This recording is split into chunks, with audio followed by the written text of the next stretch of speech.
갈라디아서 5장 25절에서 26절 가지고 하나님을 볼 수 있을까? 혹은 하나님을 볼 수 있다고 예수님이 말씀하신다 라는 제목으로 증거하려고 합니다. 여러분 하나님을 보고 싶죠? 보고 싶습니까? 하나님 볼 수 있다고 우리 주님이 이야기합니다. 오늘 말씀 잘 들으시면 좋겠습니다. 사람이 누구를 위해 살아야 하죠? 라고 묻는다면 누군가는 무슨 말을 하는가? 자신을 위해서, 당연히 자신을 위해서 살아야지 이렇게 대답할 사람도 있을 것입니다. 7, 80년대 우리나라에서 태어나 자란 사람들은 자신보다 남을 위할 줄 아는 사람이 좋은 사람이라고 배웠습니다. 하지만 그러한 가르침을 시도하다 보면 손해보기가 쉽고 이용당하기 쉬운 현실을 깨닫게 되면서 과연 사람이란 존재가 우리가 배운 것처럼 남을 위해 살 만한 그런 가치가 있는 존재인가 회의하게 되고, 그래서 반대급부로 자식들에게는 너 자신을 위해 살라고 가르치게 되었지만 온통 자신밖에 모르는 이기주의 세상을 보면서 이 또한 옳은가 깊은 고민을 하게 되는 주제가 사람은 누구를 위해 살아야 하는가 하는 거죠. 남을 위해 살아도 힘들었고 자기를 위해 살아도 힘들었다는 겁니다. 그리고 이 주제는 어제 오늘 일이 아니에요. 여러분, 공리주의라는 게 있습니다. 공리주의는요, 행복이 곧 선이라 여기면서 인간 개인의 윤리적 기초를 개인의 이익과 쾌락의 추구에다 두고 개인이 무엇을 추구할지 선택하는 것을 인간의 행복이라고 말합니다. 그런 의미에서 사회 도덕이란 최대 다수의 최대 행복을 말하는 거죠. 그래서 개인은 개인의 행복을 추구해야 되고, 그렇지만 최대 다수가 최대 행복을 느끼는 것이 중요하다 말합니다. 놀라운 것은 철학에서 아직도 행복이 무엇인지 정의하지 못했다는 거예요. 그 개념이 정의되지 않고 있습니다. 그래서 공리주의는요, 쾌락을 행복이라고 정의하는 거예요. 쾌락이 행복입니다. 쾌락마저도 개인마다 또 다 다르잖아요. 그래서 쾌락이 행복이라고 정의하지만 행복이 무엇인지 정의하지 못하고 있죠. 아무튼 이 쾌락을 그렇기 때문에 수치화하는 거예요. 1부터 10까지 두고 5의 쾌락인가 9의 쾌락인가 수치화하고, 이 수치가 가능하면 모두에게 많이 적용되는 쪽, 그것이 선이다, 이렇게 생각하는 사상입니다. 그러니까 개인의 행복이 중요하지만 한 개인보다는 사회, 집단이 우선돼야 한다, 전체의 행복이 더 중요하다 말하는 생각인 거죠. 그런가 하면 여러분, 이 공리주의 반대가 뭐 같으세요? 개인주의라고 있습니다. 여러분, 개인주의에서는요, 개인의 도덕적 가치를 중시해요. 개인이 갖는 올바른 생각, 윤리적 가치, 그 수준이 모여서 사회의 수준을 만드는 거죠. 그러다 보니까 개인의 독립이나 자립의 가치를 두고 있기 때문에 국가나 사회 집단보다 개인의 이익을 우선시하는 사상, 생각, 이것이 개인주의인데요. 이 두 사상은 그렇기 때문에 공산주의와 자본주의와도 맥을 닿고 있어요. 공리주의는 공산주의와 비슷하죠. 혹은 우리나라로 치면 유교와도 맥을 비슷하게 같이 합니다. 그런가 하면 개인주의는 서구사회와 비슷하고 자본주의와 자유주의와 맥을 같이 하는 거예요. 다시 말해서 최근 한 500년까지의 이 근현대의 모든 사상이나 가르침은요, 아직도 이거다라고 정의할 수도 없는 행복이란 무엇인가? 이 행복의 입각에서 정의도 못하면서 개인이 행복해야 하는데 한편에서는 그 개인보다 모두가 행복한 것이 더 중요하다 말하고, 다른 한편에서는 아니다. 개인의 능력에 따라 자유롭게 결정되어야 할 문제다. 아니다. 더 많은 이가 행복할 수 있도록 국가가 주권을 가지고 정치로 조절해야 한다. 아니다. 국가는 개인이 자유롭게 살아갈 수 있도록 토대만 제공하는 것이 맞다. 이렇게 싸우고 있다는 거죠. 우리는 이것을 이데올로기라고 하죠. 별로 어려운 거 아니죠. 네. 참 이상한 것은 이 이야기가 다르게 이야기하면은 사람은 누구를 위해 살아야 하는가? 자신이냐 남이냐 하는 이야기로 바뀐다는 거예요. 그렇죠? 지금도 세상은 누구를 위해 살아야 하는 이 이야기가 끝나지 않았다 말할 수 있습니다. 누구를 위해 살아야 할까? 나를 위해? 남을 위해? 어느 게 더 중요하나요? 가족이 중요하나요? 내가 중요하나요? 내가 중요하나요? 우리 교회가 중요하나요? 이상한 것은 왜 우주에도 가고 마이크로 세계도 발견하는 그 똑똑한 사람들이 이 문제 하나를 풀 수 없는가 하는 거죠. 답은 너무도 간단합니다. 성경에 답이 나와 있어요. 여러분, 답이 뭐예요? 하나님을 빼고 생각하기 때문에 못 깨닫는 거예요. 사람은 하나님께서 하나님의 목적을 갖고 창조하신 존재잖아요. 그러니까 존재의 의의는 바로 거기에서 찾아야 되는데 그걸 빼고 어떻게 살아야 하는가 질문하고 답하니 결론이 나겠습니까? 굳이 비유를 하자면 어떤 사람이 물건을 만들었는데 그러면 용도에 맞게 그 물건을 써야 되는데 용도도 모르는 사람들이 가져다가 어떻게 활용할 수 있느냐를 두고 서로 싸운다 하면 답이 안 나오는 거죠. 여러분, 행복이란 무엇입니까? 많은 사람들이 자신이 느끼는 감정이라 생각합니다. 하지만 행복이란 하나님 안에서 하나님을 누리는 사람들이 가지는 정서예요. 자기 자리인 하나님을 찾아서 자기 존재의 의미를 그 하나님 안에서 확인하면서 비로소 해야 했던 바른 일들을 하고 걸어야 하는 제 길을 걸을 때 생기는 감정, 그것이 행복이라는 거예요. 그래서 하나님께 돌아가자 하는 거죠. 그것을 모르고 하나님 없는 육체의 이 쾌락, 또 자기 만족의 이 정신적 위로로 행복을 느끼려고 하고 행복으로 규정하려고 하니 어떻게 올바른 행복을 알 수 있겠습니까? 그저 일시적인 느낌, 잠시의 만족은 있을지언정 영원할 수가 없고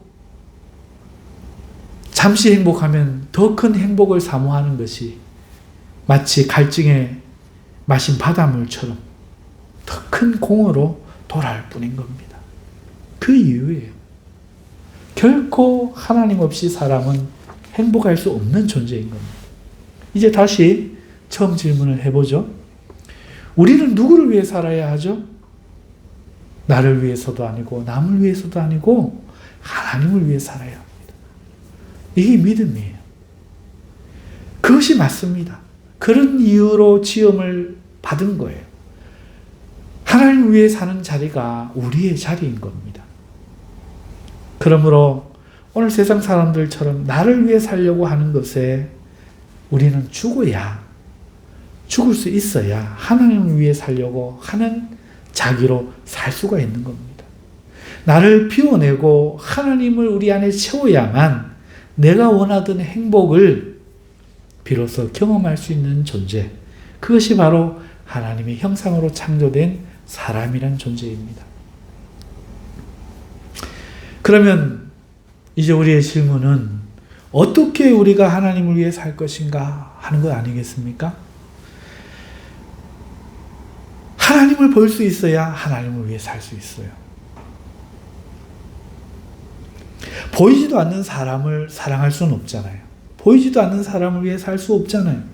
마찬가지로 하나님을 볼 수 있어야 그를 위해 어떻게 살아야 할지도 알 수 있는 겁니다. 하지만 우리가 영이신 하나님을 어떻게 볼 수 있는가 하는 거죠.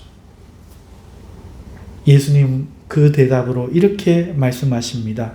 산상수훈의 팔복에 있는 말씀이지요. 마음이 청결한 자는 복이 있나니 저희가 하나님을 볼 것이요. 미래가 아닙니다. 지금이에요. 마음이 청결한 자가 하나님을 본다는 겁니다. 우리는 하나님 보겠다는 생각이 이상하다고 여기고 다 포기하겠지만, 아니, 오늘 이 예수님 말씀은 우리가 하나님을 이 땅에서 볼 수 있다고 말씀하고 있지 않습니까? 그렇다면 어떻게 하면 우리가 하나님을 볼 수 있나요? 마음이 청결한 자가 하나님을 볼 수 있다. 마음이 청결하면 본대요. 여러분, 마음이 청결해야 하나님을 보고 하나님이 보여야 그를 위해 살 수가 있다는 거지요. 여기서 청결하다는 뜻이 뭔가? 사용된 단어는요, 까타로스 하는 단어예요. 무슨 말인가 하면은 이 깨끗한, clean, 그 다음에 순결한, pure, 이런 단어예요. 두 가지 단어의 뜻을 가지고 있어요. 여러분, 우리는 깨끗하다 하면은요, 보통 뭘 생각하는? 표면이 오염이 되지 않은, 묻지 않은 깨끗한 상태, 이걸 생각하죠. 또 순수하다는 건 뭐예요? 뭔가에 정신적으로 나쁜 것에 오염되지 않고 어린 아이와 같은 사람, 이런 걸 순수하다고 하죠.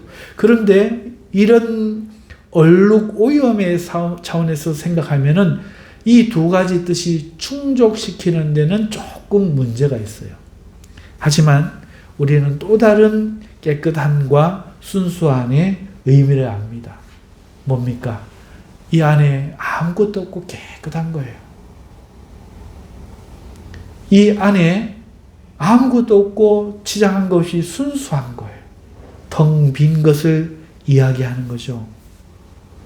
오염되고 묻지 않은 것도 깨끗하니지만 아무것도 없는 지저분한 잡동사니가 들어있지 않은 것도, 정리되어 있는 것도 깨끗한이라고 말을 한다는 겁니다. 그러면 어느 뜻일까요? 주님께서 마음이 깨끗한, 다시 말하면 마음이 비어있는 자가 하나님을 볼 수 있다고 말씀하신다면, 마음이 더러워지는 그걸로 못 보면은, 그러면 그 오염된 그 부분이 눈인가요? 이렇게 해석할 수가 없기 때문에 오히려 비워져 있는 이것이 깨끗한이라고 본다면 누가 하나님을 볼 수 있는가? 마음이 비워져 있는, 각종 잡동사니로 채워져 있지 않고 다 드러내고 텅 비워져 있는 깨끗한 사람, 그 사람이 하나님을 본다는 말씀이 될 겁니다. 그렇다면 이런 사람이 하나님을 볼 수 있다면 우리가 하나님을 볼 수 없는 이유가 무엇인지 드러나죠. 우리의 마음에 무언가 꽉 차 있어서 못 본다는 거예요. 마음에 꽉 찬 그것, 가득 찬 그것을 성경과 우리는 욕심이라고 부르지 않습니까? 우리는 하나님이 아닌 가득 찬 이 욕심이 있어서 이 욕심이 날마다 잉태해서 죄로 나오고 입으로 나오고 결국은 자기 죽음에 이르는 것이라는 겁니다. 반대로 이 욕심을 다 비워내고 나면 그제서야 하나님이 보이고, 이 하나님을 본 사람들이 하나님으로 살 때 하나님의 열매가 맺혀지는 것이죠. 자, 이해가 가시나요? 그렇다면 왜 마음이 비워지고 깨끗하면 하나님을 볼 수 있게 될까? 이것도 우리가 궁금하죠. 말씀드릴게요. 그 이유는 우리 마음이 하나님의 처소이기 때문에 그렇습니다. 성경은 우리 몸이 성령의 전이라고 말씀하고 있죠. 아멘입니까? 우리 몸이 하나님의 전이라 말씀합니다. 여러분, 그렇다면 우리 몸 속에 뭐가 있나요? 장기. 이 장기 중 어느 장기에 성령님이 거하신다는 말입니까? 혹은 어떤 부위에 거하신다는 말입니까? 그럴 수 없잖아요. 그럼 그 부분 열어보면 하나님 나옵니까? 아니죠. 육체의 어떤 부분을 말하는 게 아닙니다. 우리 몸이 분명히 성전인데 어떤 장기나 어떤 부위가 아니에요. 그러면 어디인가? 이거에 답을 드릴게요. 그것은 바로 우리 영혼입니다. 여러분, 우리는 영혼이 있어요. 감정과 의지와 지식도 있죠. 물론 이것은 우리 몸의 뇌와도 상관이 있습니다.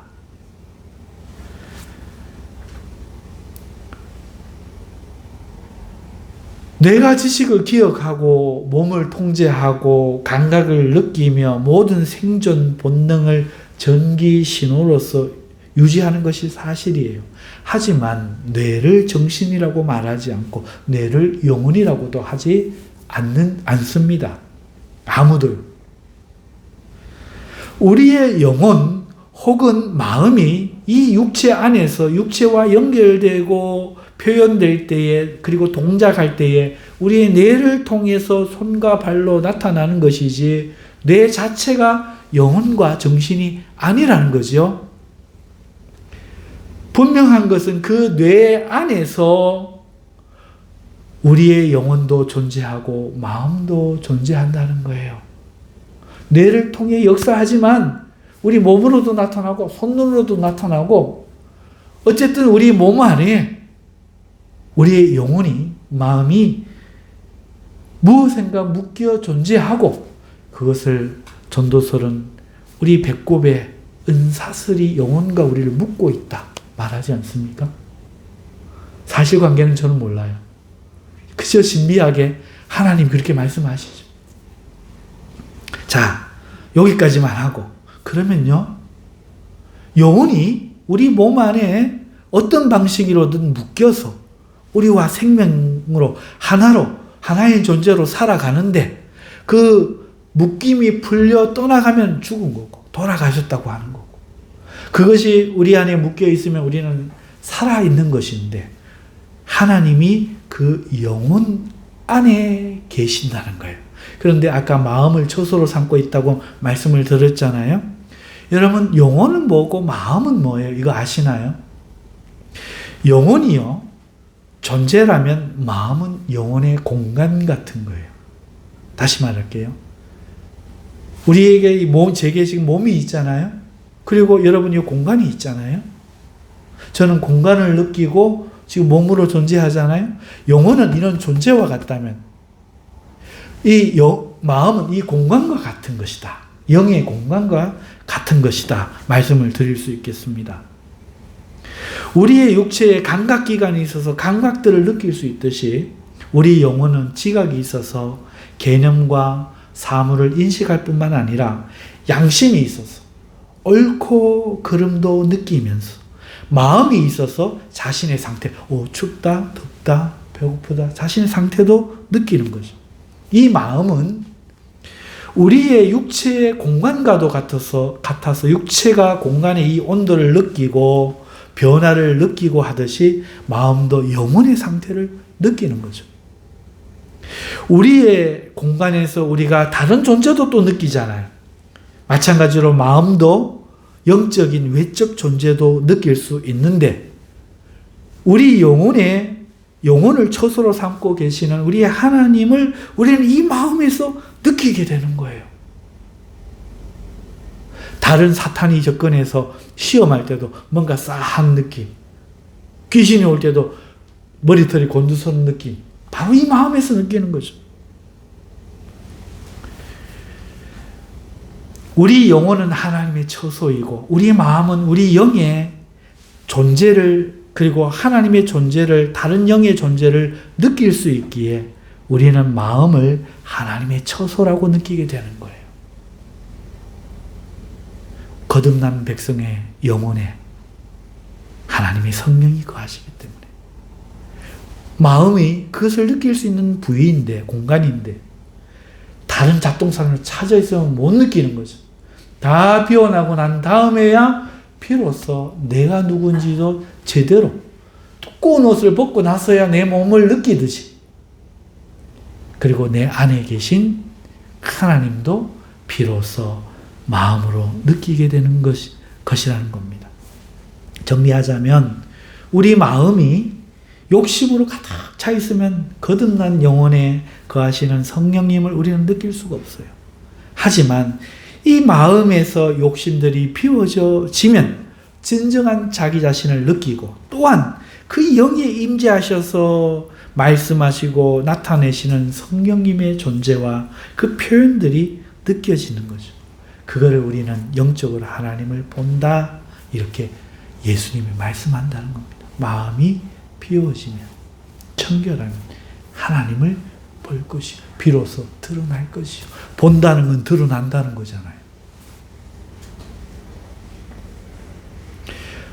우리가 우리 마음에 하나님을 느껴 하나님을 영적으로 볼 때 비로소 우리는 하나님을 위해 살 수 있는 겁니다. 하나님을 보기 전에는, 욕심으로 채워져 있기 전 아무리 하나님을 살려고 해도 못 살고, 그러니까 행복해질 수 없지만 육체의 쾌락이라고 말하는, 자기 위로라고 말하는, 자기 만족이라고 말하는 그런 짠 바닷물 같은 가짜 행복밖에는 못 느끼지만, 오늘 우리 가운데 우리 마음에 채워진, 내가 채워놓은 가득한 욕심들을 비워낼 때 비로소 오늘 우리는 우리 영혼에 자신을 드러내신 하나님을 그 마음을 통해서 그 따뜻함과 그 위로와 그 기쁨과 그 말씀들을 느낄 수 있다는 거죠. 마치 우리가 너무 많은 것들을 욕심껏 집에 꽉꽉 지어놓으면 정작 필요할 때 한 개도 못 찾잖아요. 너무 삶이 힘들잖아요. 그런데 필요한 것만 딱 몇 개 되면 고민하지 않잖아요. 비로소 삶이 즐겁잖아요.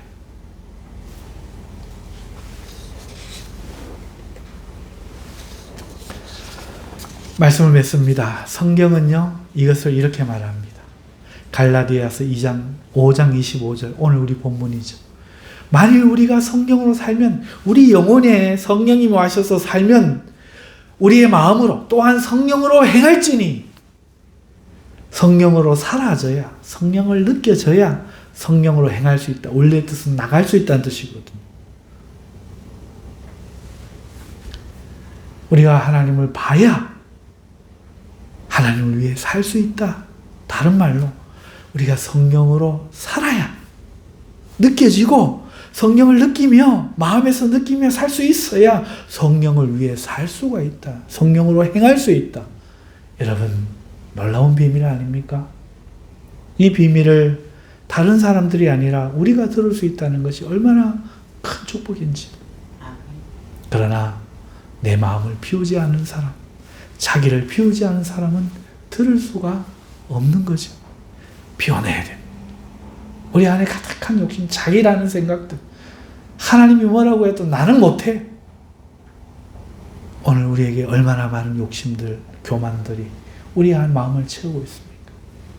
철저하게 비워내서 오늘 우리는 하나님을 볼 수 있는 사람들이 되고, 그래서 그 하나님을 위해 살 때 느끼는 모든 만족감, 바로 영적 참된 행복을 느낄 수 있는 저와 여러분들 되실 수 있기를 주님의 이름으로 축원합니다. 다 우리 기도 한번 할까요? 주여 한번 외치고 우리 기도하십시다.